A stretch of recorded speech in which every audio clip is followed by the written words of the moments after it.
Many of them were murderers, human traffickers, gang members. As U.S. President Donald Trump's administration cracks down on immigration, its officials continue to push the message that detainees are violent gang leaders or even terrorists, but often without attempting to back those inflammatory claims in court.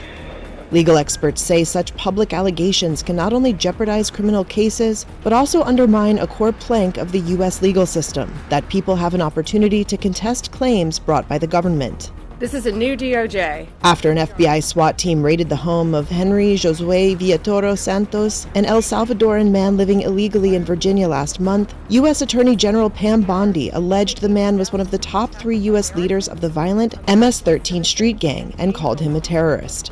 Less than 2 weeks later, the Justice Department moved to drop the only charge it had brought against him, illegal possession of a firearm by an alien. Bondi said he would face deportation instead.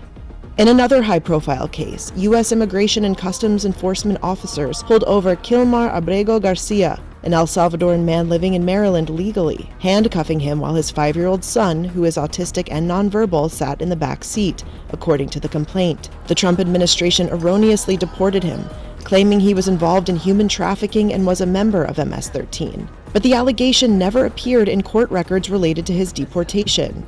A U.S. district judge has ordered Abrego Garcia be returned to the U.S. The Supreme Court has largely upheld that ruling. Former chief spokesperson for the U.S. Department of Justice Anthony Coley says it's political theater. Right now we have a Justice Department that is more concerned about winning in the court of public opinion than they are about winning in the court of law. The Justice Department did not respond to a request for comment. Abrego Garcia was deported alongside 238 Venezuelan men, alleged to be members of the Tren de Aragua gang, who are now held in a high-security Salvadoran prison. A U.S. immigration official conceded in court filings that many of the deportees had no criminal records. In a response to Reuters, a U.S. Department of Homeland Security spokesperson claimed that the Venezuelan men deported to El Salvador without U.S. criminal records, quote, are actually terrorists, human rights abusers, gangsters, and more, but did not provide evidence.